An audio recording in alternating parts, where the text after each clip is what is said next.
Hello again. Welcome back to my shop. I'm Earl. This is Earl's Small Segment Shop. And, of course, I want to talk about my favorite thing, open segments. Now, open segments is not for everybody, which as well as it should be. We have a lot of wood turners, lots of wood turners in a club, and probably only maybe 3 of us actually do any open segment turning at all. So there's a lot of variety. And again, like I said, that's how it should be. But for the few that really want to do open segment turnings, now they're easier than ever. Actually, open segment turnings is actually easier than closed segment turnings. I know that may sound backwards, but it is true. It's absolutely true. Now, years and years ago, I had a Harbor Freight lathe and I worked off the carport. I'd roll my lathe out when I wanted to work and roll it back in when I was done. I'd roll out the table saw, roll it back in, roll out the jointer, planer, everything. And I did a few turnings. I decided I wanted to do some segmented turnings, so I did a couple of segmented turnings, learned to do them. Only did a few. When I decided I'd like to do an open segment turning. Well, an open segment turning at that time, there was about only 2 ways to do it. They had plastic forms that you could put the segments in, line them up, and of course they fit in depending on the width of the segment would depend on how far they fit in according to the ring size, and then you put glue on all of them and glue them up.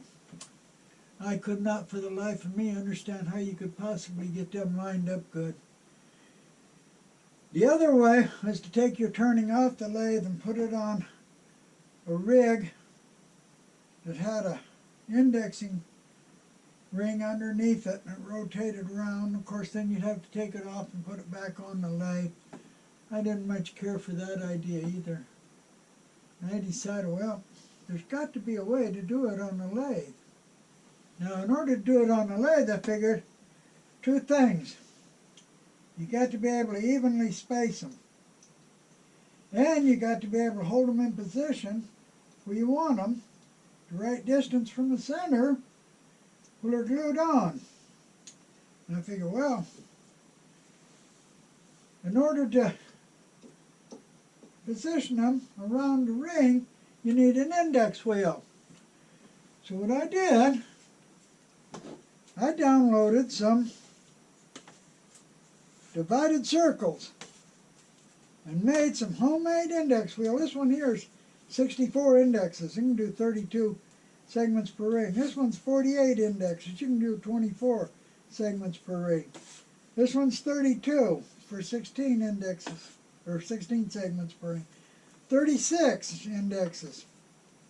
40 indexes. And I made all these wheels, and they worked. And I actually, on that Harbor Freight lathe, using homemade index wheels, I made some award-winning turnings. The other thing you need is a way to position them from center and hold them in place while they're glued. To do that, I just made a box, has a little thin aluminum lip on it, has a guide that fits in the ways and a way to lock it down, and the top of it is dead center to the spindle. Right dead center on the spindle, and of course it sits here. The center of the spindle sits right here. It sits off to one side. This one here fits my lathe. Of course it's made for just to fit one particular lathe, but it'll work great. Using a stop block on it. So, using them, I built a lot of open segment turnings. Like I said, I got some award-winning turnings. Many of them. But I always had my eye out for a professionally made index wheel. I'd like something, really nice. All the index wheels I could find at the time were either 24 or 144 indexes. Neither one really good number. Then one day, after years of looking, found a company that made one that had 192 indexes on the outside ring. 192 indexes. That's perfect. That's a magic number. With that, you can get 16, 32, 24, 48. And it had a bunch of other indexes too. It has a 120. So, I bought the ring. And it's great. The ring works good. I love it. I talked to the man that manufactured the ring, and he made it for people that do basket weave illusions. And those people do some beautiful work. I mean, there's some beautiful basket weave illusions done. But I told him what I wanted it for and explained it to him, and we got to talking, and he asked me, if it would be possible to make a gluing jig that would fit any lathe so that other people could do open segments on the lathe. So something like this, of course, is completely impossible to manufacture. I mean, this fits one lathe and one lathe only. We need something that really fits more than one lathe. So a friend of mine and I sit down and knocked our heads together, and this is what we come up with. What we come up with was this. It's got the thin lip on it. It's got a post, that's 1/2 inch. It's right on the center of the spindle. The center of the spindle hits the post right dead center. So I can put the post into a drill chuck, and I can mount the drill chuck in the tailstock and put a post in the banjo to hold it level and glue on segments. So I sent one of these to the manufacturer that made the index wheel, and he decided to build some. Now, I get nothing from the ones he builds and sells. He's an American businessman trying to make a living, and I just want to see the means for other people to make open segments available to them. That's the only interest I have in it. Anyway, the manufacturer come up with this. And of course this is much better, well-built unit. It's even got a ruler on it. It's got a good solid block with a post in it. And that works. It works great. So now, anybody can do open segments on the lathe. You can make your own index wheels if you want. I got a video on how to do that. You can make your own gluing platform if you want. I also got a video on that on my channel.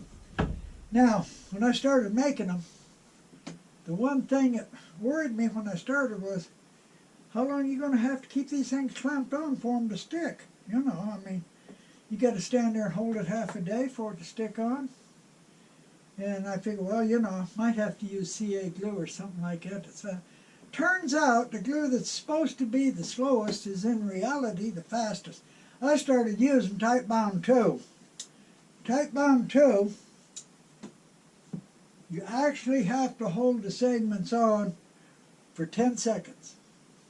That's what I said, 10 seconds. And then I found later Type Bound Quick and Thick. Now the trouble is, Type Bound Quick and Thick is it only comes in these small containers, 8 ounce. And I don't like that. I like to have much bigger containers. But with Quick and Thick, it only takes 5 seconds to hold them on. And the cure time, everybody thinks, well, you got to let this cure overnight. 15 minutes, I let it cure. 15 minutes. Same thing with Type Bound Quick and Thick. Type Bound Quick and Thick basically the same as tight bound too, except it's faster and it dries clear. Dry clear is a big bonus too. So, 15 minutes. I guarantee you I've never had a glue failure. When I glue them on, if they're not a good fit, they will fail. They will fall off if they're not a good fit when I try and glue them on. But if they're sanded flat and the base is flat, they stay on and they never come off. I've never had one fail. So, let's get on about cutting open segments. Bill Thurin come over to the shop. He wants to take some pictures of my steady rest. So, say hi to everybody, Bill. Hey, everybody. Now, open segments are a percentage of a closed segment for the same size ring. Most open segment turnings are 70%. That don't mean you have to use 70%, but that is the most common use. You can use 80, 85, 90, whatever. Now this is a ring, 16 segments. These are closed segments. Now on this side, have the same diameter ring, but these are open segments that are 70%, which means that the gap between them is obviously 30%. 30% and 70% is the same as a closed ring. Put that another way. This is cut for a closed segment. This is a large segment cut for a large ring. Now, this is open segment for the same size ring. You can see it's only 70% of the size. This would be the air gap. The air gap is also tapered because it's got to be 30%. In other words, down here where the ring segment is small, this is still 30%, or it's still 70%. The air gap is still 30%, which means the open segments have got to be cut at a different angle than the closed segments. And the angle, of course, is 70% of the closed segment angle. I know there's maybe hard for people to visualize this. I've been through it quite a few times, and I still haven't been successful in explaining it so everybody can understand, and that's my fault. I don't know. Here, I cut some segments. Some people still think, why can't they be cut at the same angle as a closed segment? So I cut some segments for a 6.75 diameter ring. These are open segments, cut to open segment length, cut at open segment angles, and these two are open segment, cut open segment length, but cut at closed segment angles. Now, when I glued them on, these are cut with the open segment angles, and you can see that the gap decreases as you go down, as well as the segment decreasing, so that the ratio stays the same. Whereas if they're cut with closed segment angles, the gap stays open, even though this gets smaller at the bottom. So up here you got 70% and 30%. Down here you don't even have 70 and 30. You got close to 50-50 down here. So that is the reason why open segments are cut at a different angle. Now, if you got a straight-sided piece and you cut them at closed segment angles, you probably won't notice any difference. Nice thing about open segments versus closed segments, you got to have absolute precise fitting to get your tight joints. open segments, you don't worry about tight joints. There is no such thing. So your angle can be off a little bit, nobody will ever know it. But when you get way off, like closed segment angle, that makes a difference. If you got a ring that comes out at a real low angle, that's when you can really tell the difference. And that's what I'm trying to show here, is how the gap narrows down. It's at an angle, as well as the segment being an angle. Whereas here, the gap stays the same because it's cut at the wrong angle. Now I got a turning I think I can show that on, and I'm going to take a couple of pictures of the turning right now and see if I can show that. This is a turning I did a few years back. Actually, I think I did this 3 or 4 years ago. Anyway, where the sides are fairly straight, you can see that it really don't make too much difference, the angle. But if you get up on the top where it's kind of flat, you can see that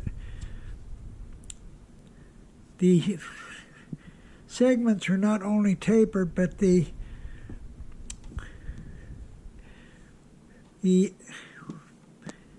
gap is also tapered. So it does make a big difference when you get to a flat area. Make sure you have the right angle. Okay, I talked about the angles you got to cut them at and why. Now, very important when you glue open segments up on a lathe, you have to have a good glue joint, which means you have to have at least one side of the segment flat and smooth. If you have both sides flat and smooth, great, but you have to have one side flat and smooth with a good glue joint. So how do you get one side flat and smooth? Well, one way, what I did with this, is I run it across the joiner. Got one edge. Now what I'll do is rip off a 1/2-inch piece here. That'll give me one edge.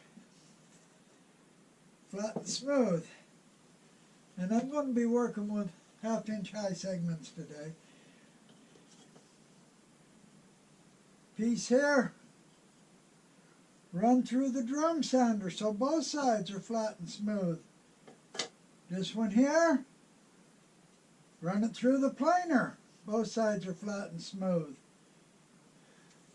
Now, I've heard people say, and I can't verify this, that if you have a good glue line rip blade on your table saw, you can get a good glue joint with it. Like I said, can't verify that, but it's possible. So that would be another way. Now, if you don't have any of these mains, there's still a way to do it. What I got is a bunch of pieces that are thicker than 1/2 inch, and I'm going to cut segments from them later and show you how to get flat surfaces on them after they're cut. But we're going to do that later. Right now, show you what I'm going to do. I'm going to cut 1/2 inch from this, and I'll show you what I'm going to do with that after I cut it. Okay, I ripped off 1/2 inch piece. Actually, I did another one, this one here. I got a jointer surface here, and I ripped off a 1/2 inch piece. Now, the other side is not glueable, so what I'm going to do, take a wax marker, just run a line down the side that's not glueable. Or on this one I'm going to run a chalk marker down it. So when I cut segments and go to glue them, I'll know which side is the glueable one. Do not use felt tip marker. It'll stain it, you'll never get it sanded out. You've just dyed the wood. So, now when I cut segments from these, I'll know which side's the glue surface. So now, what we're going to do, I'm going to make a little base out of something, then we're going to cut some segments, and we'll make a little turning. I got a small base made, solid base. We're going to just do a little turning. About 4 7/8. So I can get 4 3/4 finished from it. So I'm going to make the first ring 5 3/4. What I'm going to do, I'm going to make it 20 segments per ring. I like 20 segments per ring. I'm going to use all this stuff that's thicker than a 1/2 inch, and I'll show you what I'm going to do. I'm going to cut 1 segment from each piece. I got 20 different materials here. I'm going to cut 1 segment from each piece. What I'm going to do is cut the segments at 6.3 degrees for a ring size of 5.75 is going to be cut at 0.6374. Now, I'm going to cut them with a table saw. Why with a table saw? Because I got a table saw. Table saw cuts them great. Now, open segments. They do not have to have the exact precise angles that the closed ones do. If they're a little bit off, like I said, you'll never know it. Of course, if they're a lot off, like, you know, if you cut them for a closed segment angle, yeah, you can tell it when you get into a flat surface. If you got a straight side, you probably won't even tell it then. But I got my sled. We're going to go over to sled, and I'm going to set up. I got the fence set up, and I'll show you that. I'm going to set up the stop block. I got the stop block fixed to the fence, so I can adjust it real easy. Now I'm going to cut a piece of scrap. Then we're going to cut 16 segments. I'm going to show you how I get the flat sides on them. Okay, I've got my fence here. I've got the pivot point right here.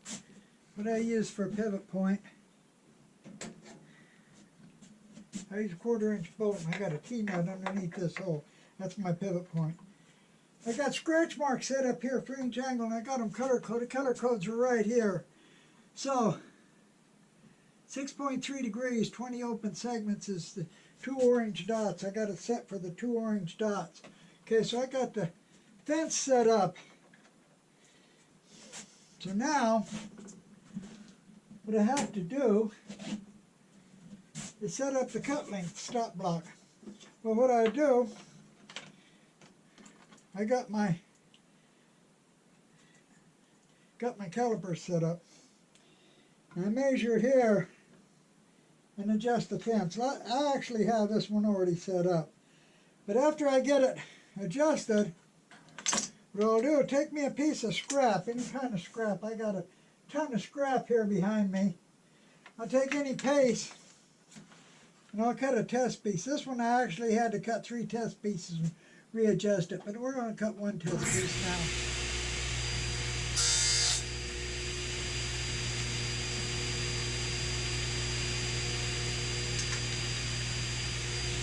Got a test piece cut.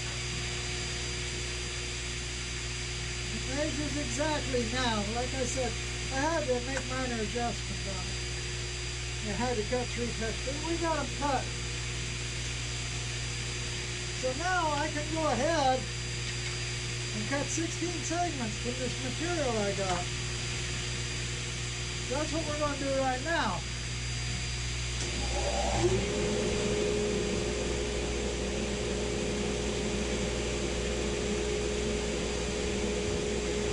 I'm not going to show cutting all 16, but we'll cut a few.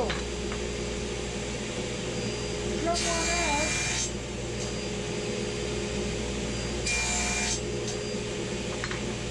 Cut a segment.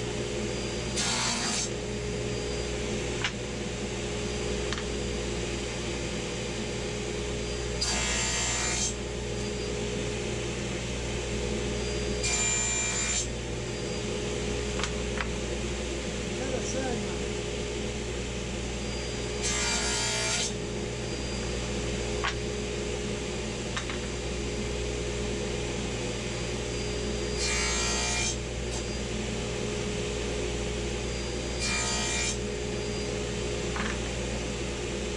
cut out there.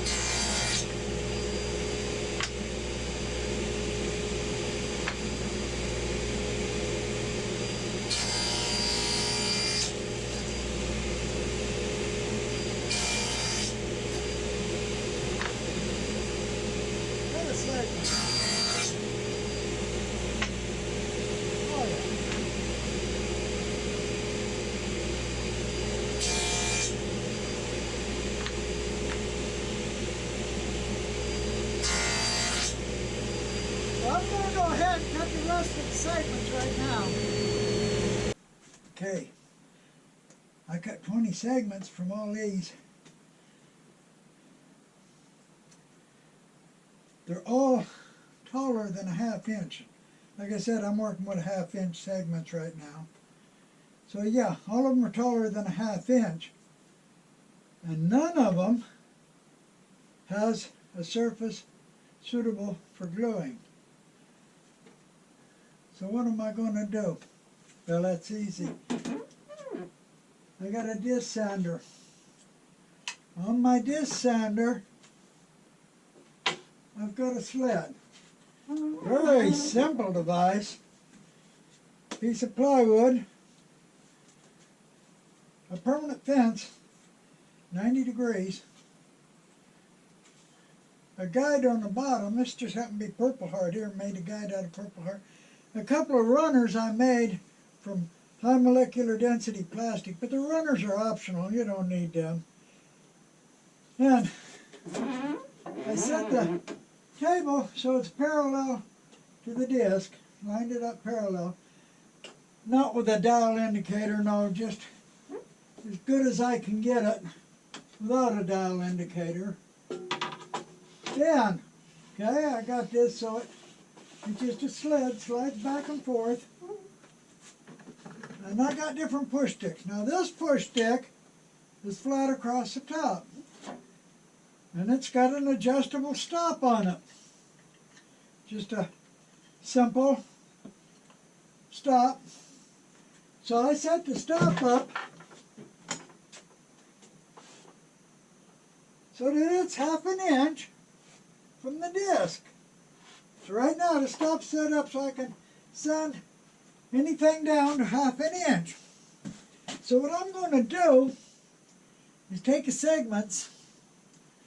I'm going to sand one side, get it smooth. After I sand one side and get it smooth, I'm going to turn it over and then sand the other side down to ½ inch.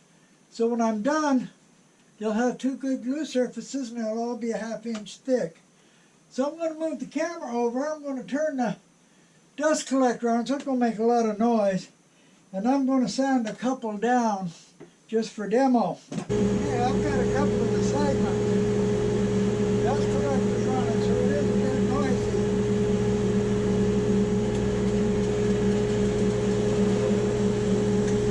Take one of the segments. Sand one side smooth.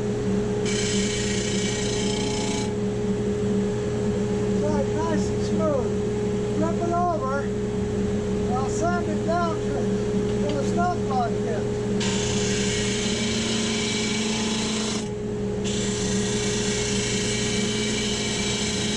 Actually, I think I'm going to flip it again.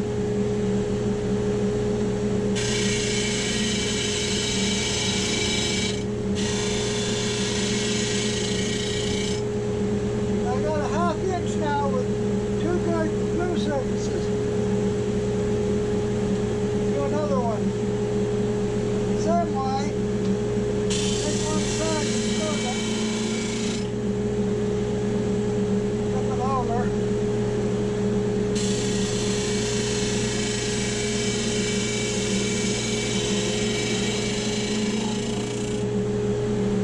Got two of them. Then another one. This one by Cody. Side. Now, don't know which side I smooth. Now, flip it over.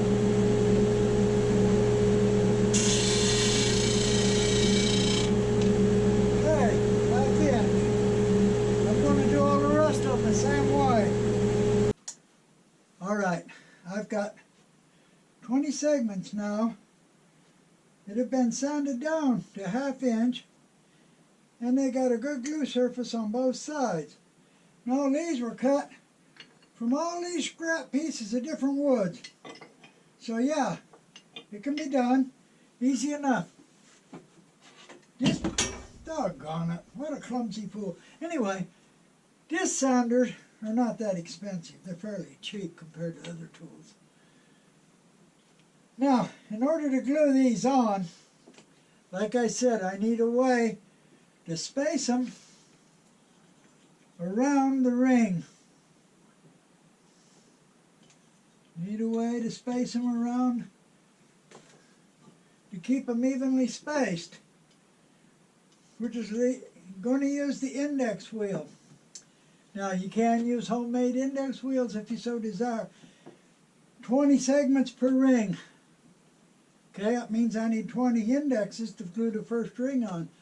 But I also need 20 more indexes that are offset halfway between the first row to glue the second row on, which of course means I need 40 equally spaced indexes. Half of them for the first row, half of them for the second row. So yeah, I can make a 40 index wheel homemade, but I'm using the one from Chef Ware Kits. It's a beautiful indexing wheel. I'm using the 120 ring. That's 120 indexes, but I'm only using every third ring. That gives me 40 indexes.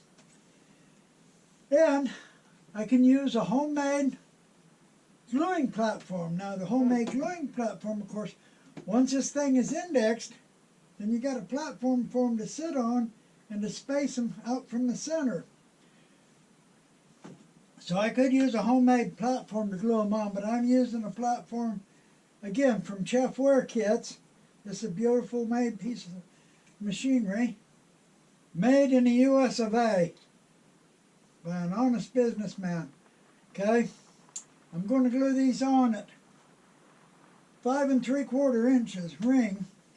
Means I got to come out 2 7/8 inch from the center. Got the stop block set. Now, I got my drill chuck to mount it in the tailstock. That doesn't come with a kit. Of course, you can get one Harbor Freight for a couple of dollars. I got a post to sit on my banjo so I can level it. It don't have to be perfectly level, it's just something. It's just a platform to hold your stuff on. So it's got to be fairly level. Actually, if you lose your indexes, you can actually adjust the level a little bit to get your indexing back. I've done that. But I got a post with a stop block, and it sits right up close to the center. That way I can reposition it the same every time. Unless it's perfectly level, when you move it in and out, it's going to move the up and down, unless it's perfectly level. So, again, if you put it right close to the center, then you can get it the same every time. So this is ready to go. I'm going to set this up, and we're going to glue on the first row. Now, as long as these have got a good gluing surface, and my base has been sanded flat, then no problem. Tight bound or tight bound quick and thick, we'll put them on in seconds, and they will stay.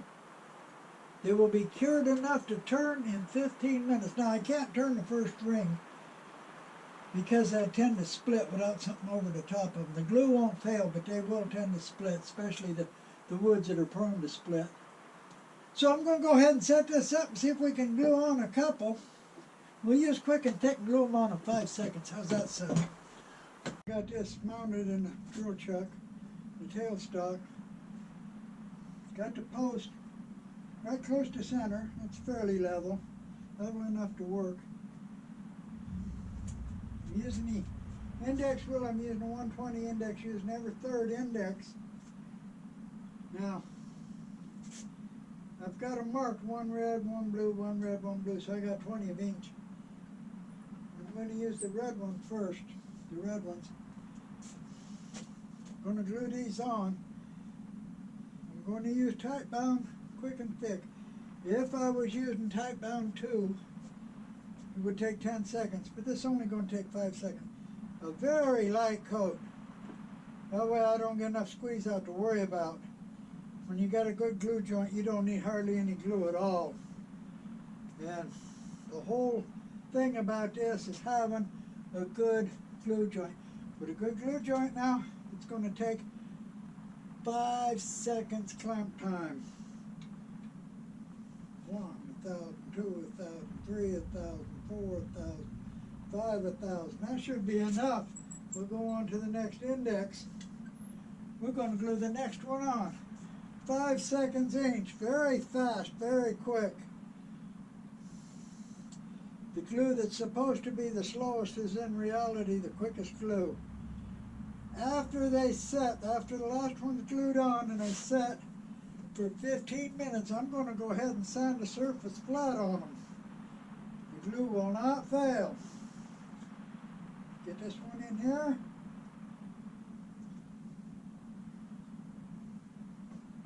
That should be plenty clamp time. I'm going to go ahead and glue the rest of the ring, and it's only going to take me just a few minutes. I got the last segment on the first ring glued up. Like I said, after 15 minutes now, I'm going to chalk them, sand them flat. Got to have a flat surface. Good glue joints means a flat surface, and that's what you need, is good glue joints. In the meantime, while I'm waiting that 15 minutes, I can cut segments for the next ring. So I got 20 more different woods, but this time I'm using woods that has been milled to 1/2 inch with a surface, glue surface on each side. Again, we talked about how different ways you can get a stock ready to go. I'm going to make a simple little turning, make it fairly straight sided. The first ring was 5 3/4. I'll make a second ring 6 1/4. So 6 1/4, the cut length is going to be 0.6929, 0.693. I've already set the saw up, cut a piece of test scrap. It's ready to go. So we'll go over and we'll cut a few segments on the saw for the second ring. I ain't going to cut them all. I'm just going to cut a few on the camera. Okay, stop block's already been set up and checked with scrap. Of course, the fence hasn't been moved from last time, so we're ready to cut a few segments. Now, I don't know what was cut before on this stock, so I'm going to have to clean the end up first on each one.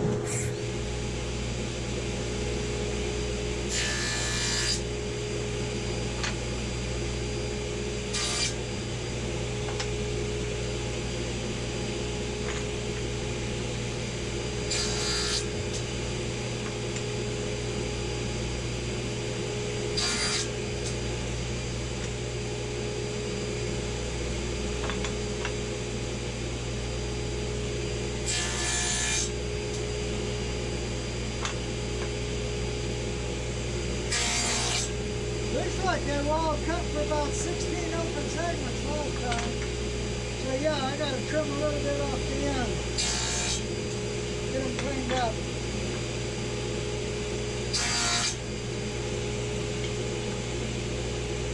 Yeah, nice.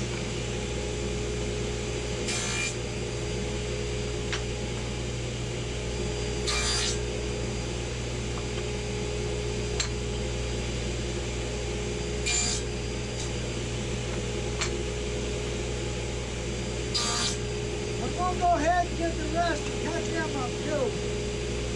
It's been 15 minutes. You wouldn't think the glue would hold after 15 minutes, but I guarantee you it will. So, like I said, open segments on the lathe requires good glue joint. Means I have to have a flat surface here. Even though these were all sanded to the same thickness, still got to chalk them all. Got my chalk. It's just playground chalk. buy it in any dollar store anywhere, or at Michael's or someplace. Seemed like everybody got chalk. Just chalk these up a little bit. But we all know when they're flat, and all the chalk's gone, then I'll use this. This is the handiest tool in the shop. Just a piece of old shelving. It's nice and flat with sandpaper glued on it. Now I got more. The fact is I got some with different grades of sandpaper. This got a fine grade on this side. But this is my favorite one. It's just a convenient size for most turning. Now bigger turning, I got to get out a bigger one. And I think it's 80 grit or 100 grit. It's been so long ago I forgot, but it's just glued on here. And I'm going to hold it up and sand it flat. That's all I'm going to do.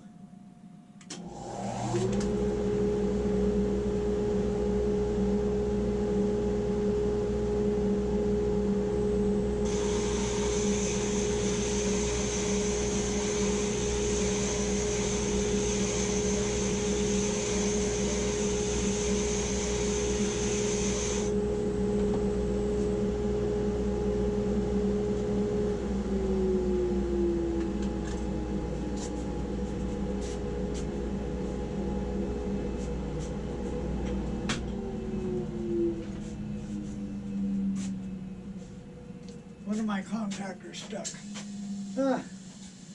Sanded flat, all the chalk's gone, it's flat. Ready to take the next ring. Got a good, nice, flat surface. With a flat surface, I can glue them on. If I don't have a flat surface here, or if one of those ain't flat, it will fall off, it won't stay on. So that's a big advantage of doing open segments on the lathe.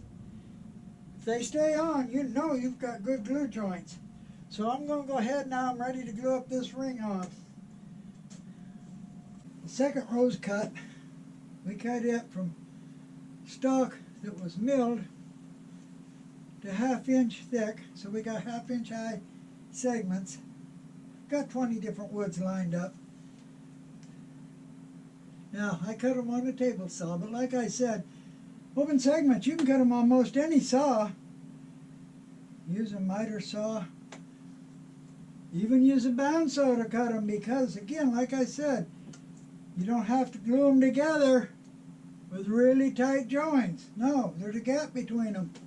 So even a bandsaw will cut them good enough. Of course, you don't want real ragged edges. You need a bandsaw that cuts clean. This row here is cut for 6 1/4 inches. Like I said, I'm going to make a simple little turning. Nothing much to it. Take my platform, set the stop block at 3 1/8 inch. So that'll give me 6 1/4 inch diameter. It's 3 1/8 from the center. So I'm going to set this up. And again,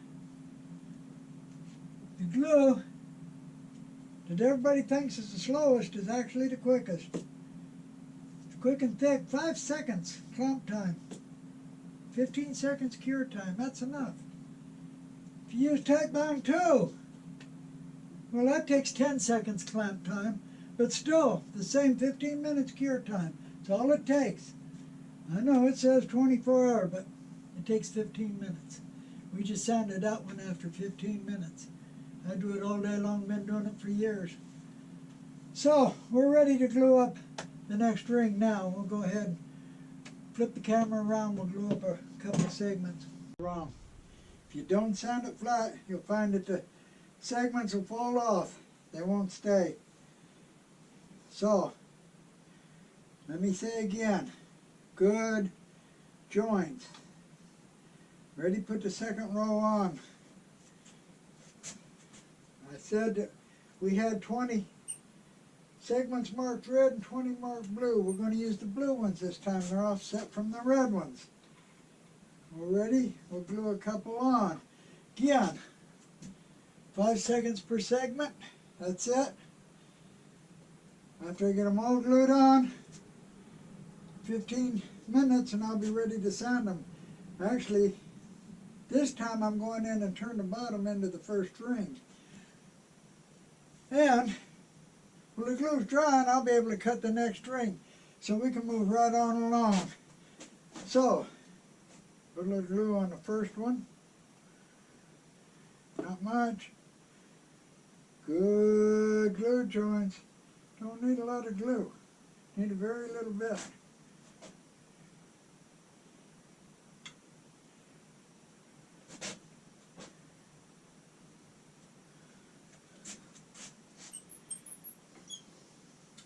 I watch some videos and I see people putting on glue.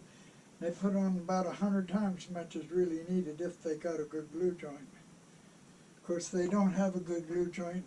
They can let it cure for 24 hours and then they still won't have a good glue joint. So,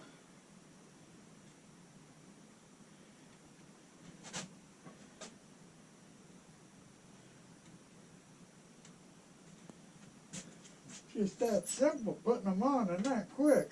I'm going to finish doing a whole row. I'm going to cut the next ring for 6.5 inch. Got this set up. Measure this. Set it. And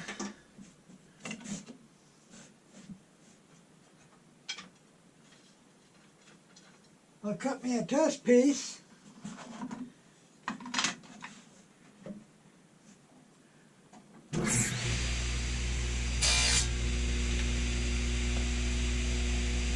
I think I'm nowhere near that blade.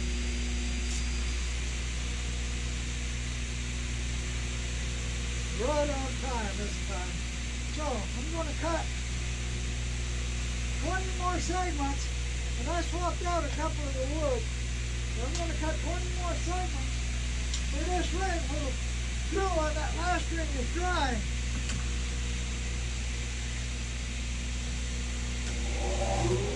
Let me out some glue.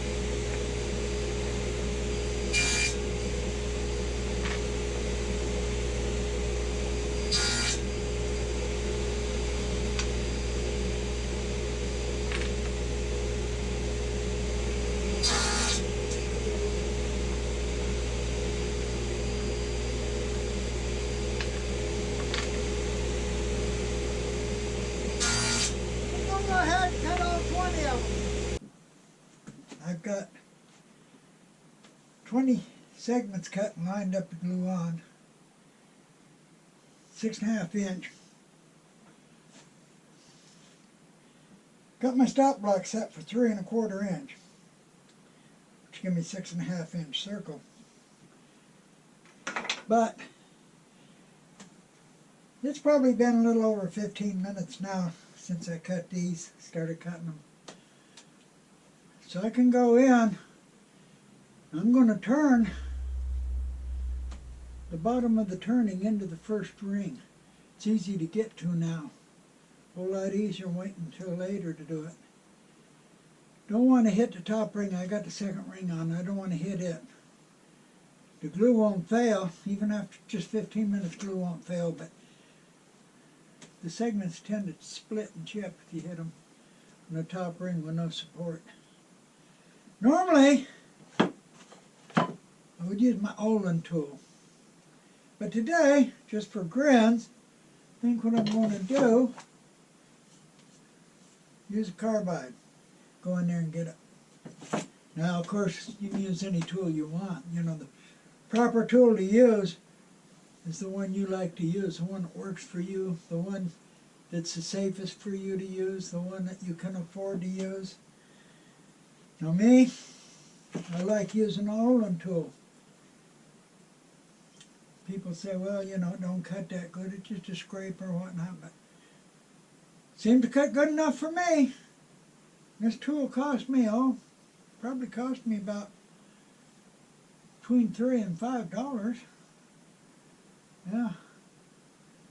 So it's not an expensive tool, and the sharpening system is just a regular old bench grinder. One I got, actually I got that one from Big Lots for $20, and I'm still using it.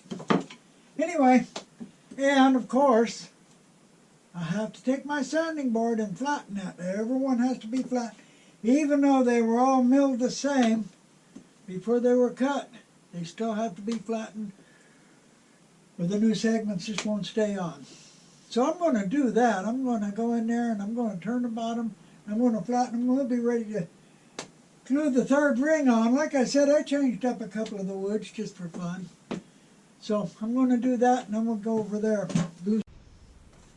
I turned it, turned the bottom into the first row. I even sanded the bottom.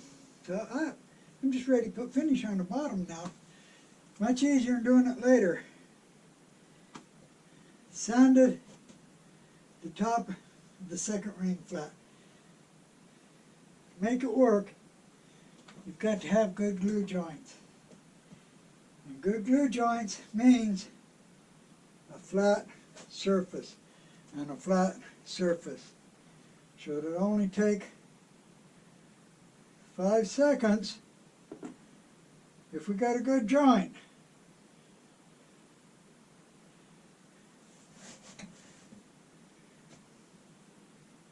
Got it stop block set for 6.5 inch using the red indexes. Now if we got a good glue joint, that should stay. I'm going to go ahead and put the rest of the ring on. It's been 15 minutes and I went ahead, went in and turned it a little bit more on the inside. Careful not to turn on the top ring. And just for grins, I used a carbide tool to get in there. Carbide on a round shaft, I can twist it any angle I want. Get some nice cuts. So yeah, I like carbide on a round shaft. It makes a lot more sense than on a square shaft. I got a whole video just on that.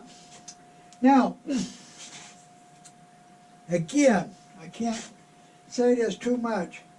You have to have good gluing surface for this system to work. But it's not hard to do. Now I use chalk to mark these so that I know when they're sanded, the chalk's gone, they're sanded. But in the past I have used just a plain black pencil, put an X on them.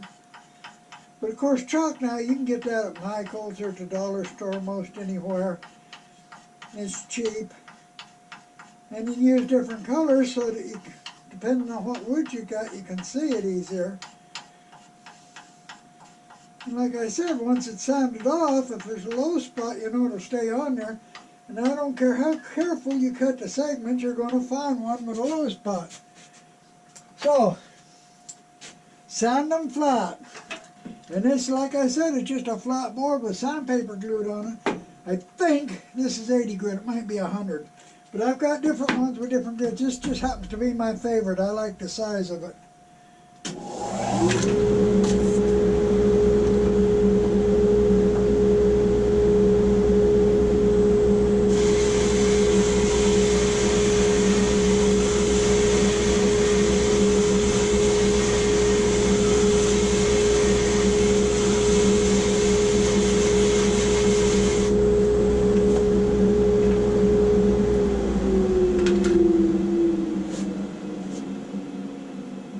Yes, now that's flat. And again, like I said, there's many ways to get the segments flat on one side at least. Better on two sides if you can do it, but at least one side. One side will work. So, I'm going to glue on another layer. I've got 3 layers on now, but they're only 1/2 inch high. I could have made them higher, but I didn't. So I'm going to glue on a 4th layer, probably put a 5th layer on it too, just to get it high enough. So I'm going to go ahead, glue this one on just like the rest, and I'll do the 5th one the same way. So I'm just going to go ahead and do them. I've got 5 rings on it now. It's coming out, not real fast, but it's coming out a little bit. Shape, about a 1/4 inch each ring. I've got to put the solid ring on top now. So what am I going to use for a solid ring? Well, what if I got a lot of what'll look good? I don't want a lighter one. I want one with a little bit dark, or dark all the way, I don't care. But I need something I got a lot of. Oh no, I'm thinking maybe I'll make it out of bubinga. Got some bubinga here. It's not bubinga. What is this? It's bloodwood. I don't want bloodwood. I got some bubinga. I'll make it out of bubinga maybe. I think that'll work. Well, let me look and see what I can find, and we'll cut up a couple of sticks. 20 segments per ring. I'm going to make it 7¼ inches. It's 1.148287, considering the curves of the blade when I cut it. I need at least 24 inches, probably 25, 26 inches should be enough. So let me look around and see what I got, and we'll cut up a stick of wood and start making the closed segment for it. Now, of course, you know a closed segment's a lot harder to make than an open segment. You got to have those tight joints on it. So no matter how you cut it, whether you cut it with a table saw or a miter saw or whatever, you've still got to have good tight joints. I know some people like to just cut it on the saw and glue it, but I like to sand it, the joint, sand the sides just a little bit on a disc sander. And I've of course got push sticks for everything. Here's the one for 20 inches. It's got tape right here. He said, what's the tape for? Well, the tape's to adjust the angle a little bit. It's a shim. I got about 3 pieces of tape on there to shim it over to get the angle just right. Of course, I do that by gluing up different rings. If the ring's got a gap, then I'll shim it a little bit. Next time, if the ring's still got a gap, I'll shim it a little more till I get tight rings. So yeah, here's my push block for 20. And like I said, let me look around for a stick and we'll cut 20 segments. I decided on Purple Heart. I got a stick of Purple Heart here. It's just a little bit thicker than ½ inch. Probably 5/8 or so. Cut it right off the edge, so whatever the edge width is how wide it is. I don't really care, wide enough. I'm going to make a 7¼ inch ring, 20 segments. Means I got to cut it to cut length of 1.148, cut angle of 9 degrees. I got my fence set to 9 degrees. I got my cut length set. I set up my measuring tool, got the cut length set. Cut 2 pieces of scrap to get it right, but I got it right now. So I'm going over, and I'm going to cut 20 segments from a Purple Heart. I'm going to cut 20 segments from that. Very quick and easy. Don't need nothing special, just a good snug fence that you can adjust to the right angle.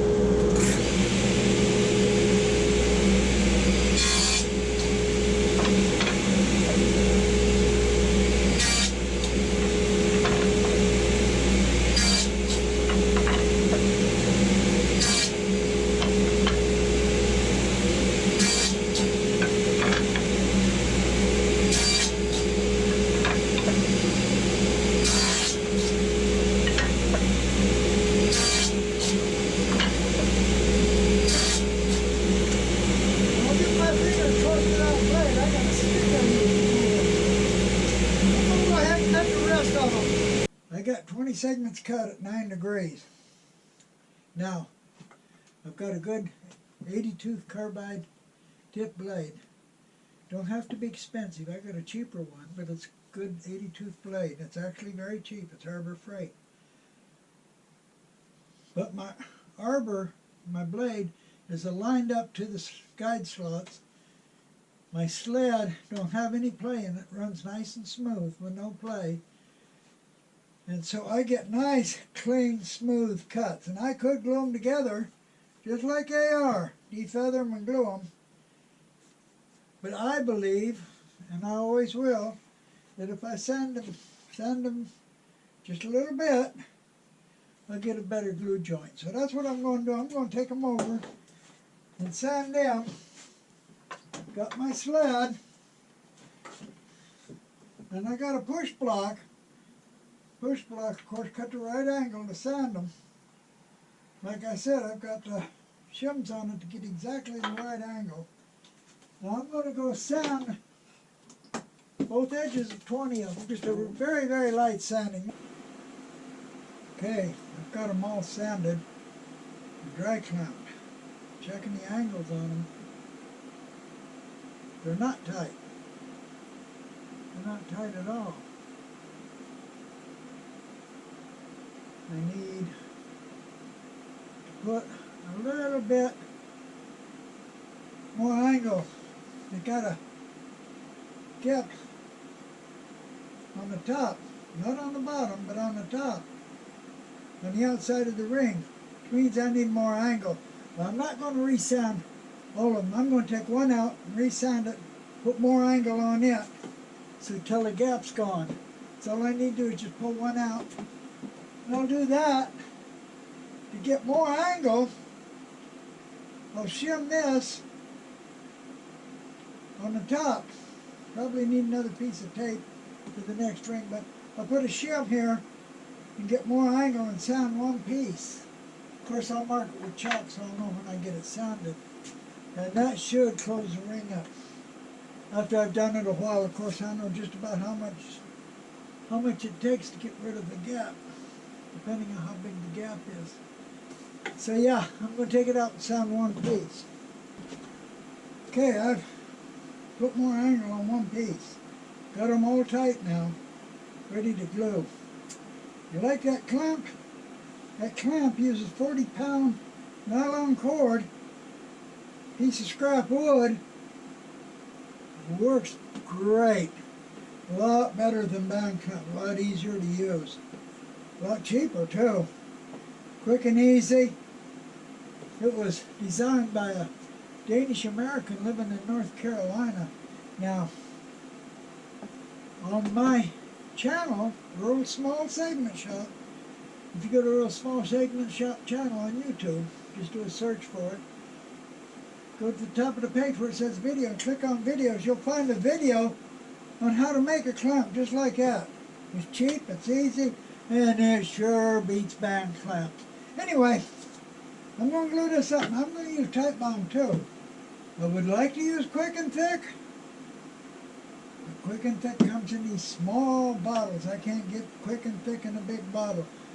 I buy this stuff by the gallon, or I used to. I ain't using so much anymore because all my open segments I use Quick and Thick. It's faster. It dries clear. Other than that, it's got the same properties as Type Bond too. So, I'm going to go ahead and glue this up, and I'll let it sit for 15 minutes, and I'll flatten one side, and we'll be ready to glue it on the turning. It's been 15 minutes. The glue still looks wet out here, still soft, but that's okay. The glue joints are going to hold, no problem. Wipe this glue up. I'm going to flatten one side.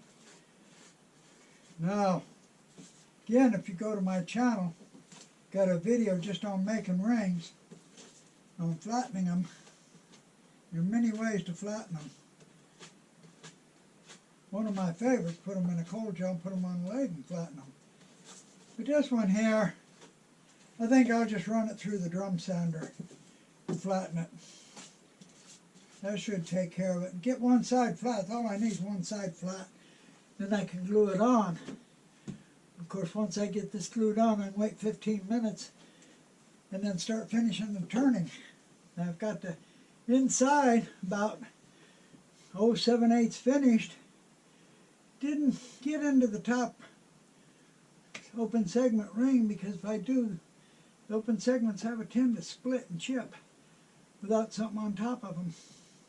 The glue never fails, but they have a tendency to split and chip. So, flatten this, glue it on. I'll finish turning the inside, sanding it, put finish on it, and we'll turn the outside. It's been over 15 minutes. I flattened this. Like I said, there are many ways to do that. I go over that in a video I got on my channel on just making the rings. In this case, I used a drum sander. It's good enough for this turning. One of the ways I like to do is put it in a coal jar like this, mount it in the lathe, and turn it and sand it flat. But this one I just used drum sander. Now what I'm going to do, put a little bit of glue on each segment, light layer of glue on each segment, and then put this in the tailstock and bring it up. I could put a light layer of glue on the ring, but I think I'm going to put it on the segments. If there's too many sometimes, I'll just put a light layer on the ring. But that puts glue between the segments, and I don't like it. Try not to get too much squeeze out. The least squeeze out I get, the better I like it. If I get too much, I'm going to have to clean it up. Have to get in with a tiny screwdriver and pick it out if I get too much squeeze out. But a little bit of glue.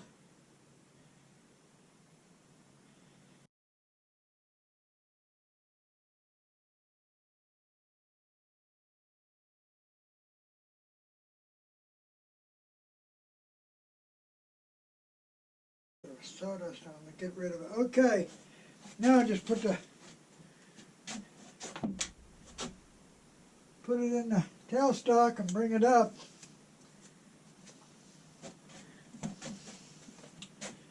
Got my adapter on it, live adapter. Put it in the tailstock, bring it up.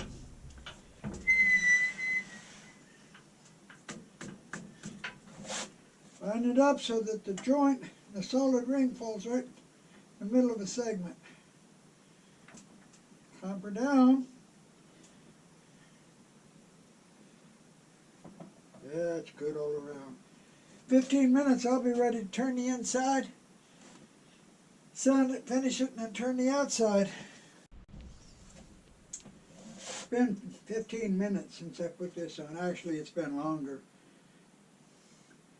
And I'm going to go ahead and finish turning the inside. Then I'm going to go and turn the outside. Now, the wall thickness I'm going to use, it'll be whatever I think looks good. I don't have a particular wall thickness. I'm not a real fan of real thin turnings. What I feel looks good, what I thinks feels right, that's what I go with. And it usually works. I'm going to use my favorite turning tool, my cheap Olin tool. This one costs less than $5. You know, when I first started wood turning, I went to the woodworking shop, and the guy working there said, "Well, you got to have all these turning tools, these gouges and these skews," and he had a whole set. He says, "You got to have them. You got to have a sharpening system." And the way he presented it didn't sit right with me. Didn't sit right with me at all. So I looked for an alternative way.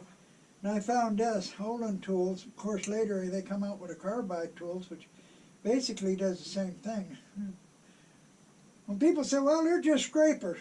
Okay, they are. They're just scrapers. But you know what? They turn perfectly good. I don't need no expensive sharpening system. I got a $20 grinder that sharpens these. And they're cheap.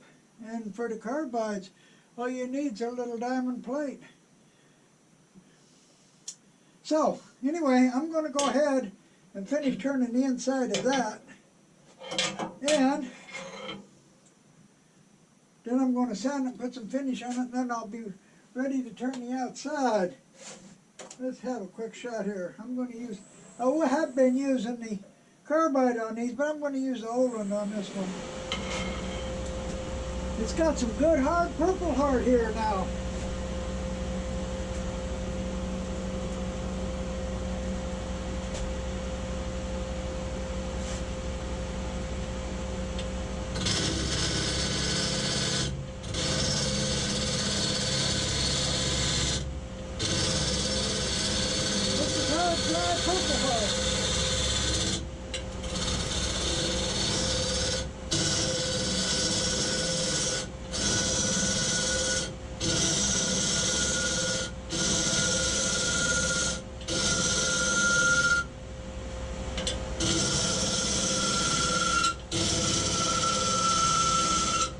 Who says these tools won't turn? I got it turned, sanded and finish put on it. Now, sanding, that's one of my favorite subjects. Most wood turners have no earthly idea how to sand. I mean it, I'm serious. Sanding is so very, very easy if you do it correctly, but nobody's ever been taught how to do it. They just grab sandpaper and go at it normally. And you don't need power equipment. All you need is something to back it with. Old flip-flop works good, or a sponge, and all the sanding grits, but you need fresh sandpaper. Now, if you live in North Carolina, there's no reason in the world why you don't have tons of sandpaper. It's so cheap. But if you don't believe me, go to my channel, Earl's Small Segment Shop, look for the videos, find the video that says sanding on the lathe. I take a very hard wood turning, very hard wood. I scratch it out to 80 grit, not because I have to, but because to show it, showing that it can start at 80 grit. I sand it to 80 grit, and then in less than 5 minutes I take it to a shine like glass, just pure glass shine, just real quick. If you do it correctly, it's easy. No power tools involved. You got enough power on the lathe to do it. So, anyway, I got a little finish put on this. Not a lot. I don't put a lot of finish on open segments because you can't really get them real shiny. And this one here has got softer woods and harder woods. It don't have any softwood species, but the hardwood species that are soft. And then it's got ones that are hard. What I got to do now is turn it over. I got to cut this ridge off and fix the bottom, turn the bottom. So I'm going to turn it over, and I'm going to put it in the cold jaws. I'm going to use the tapered pins. I hope I can use them. It might be a little bit big. I don't know. Now I'm going to bring the tailstock up with a center point, and I'm going to turn the bottom. That'll just take a minute. I mean, it's real easy. And then after I turn the bottom, I'm going to sand it a little bit. I'm not going to sand it as much as I did this. I took this to 400. I ain't going to take it no higher than that. Then I'll put a little finish on it and sand it, and we'll be done. Okay, so, like I said, open segments are not for everybody. Everybody got their own thing. But for the few who really want to do open segments, want to try them, want to get their feet wet, try open segments. They're so easy now. Again, like I said, they're easier than closed segments. Closed segments, you got to have these tight joints in the ring. Open segments, you don't. And it can be done with homemade gluing platform, homemade index wheels. I made many award-winning turnings with a homemade index wheel and homemade gluing platform. I made a turning on a Harbor Freight lathe with a homemade gluing platform, homemade index wheel. I won a $1,000 prize with it, and I sold it for $2,000. And that was one of the first ones I made. I don't even count the rest. But thing is, you cut the segments, you got to have one good gluing surface. Now, I went through a few ways to get a good gluing surface. You only need one good gluing surface. Nice if you have two, of course.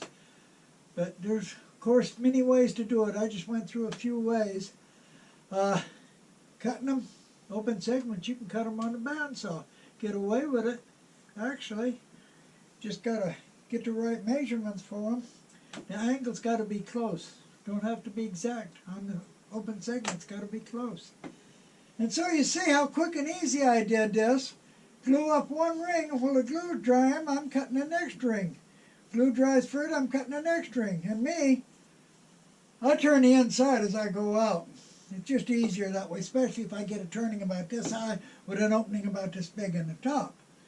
Now, how in the world am I going to get down in there in the bottom? I'm not. It's already done. And, like I said, sanding is so easy and quick. And if you don't believe me, check out my video sanding on the lathe.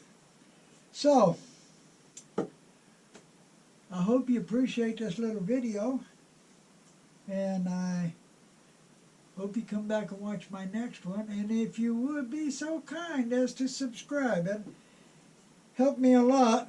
Like I said, I don't make any money. I don't run advertisements to make any money. When the people that make the index wheel and the index platform sell them, I make nothing off of those. I make absolutely nothing. And this is made by Chef Wear Kits. It's actually made in a good old USA, so I recommend it because of that alone. But it's good quality. It works great. I use it now. And come back and see my next video. Thank you.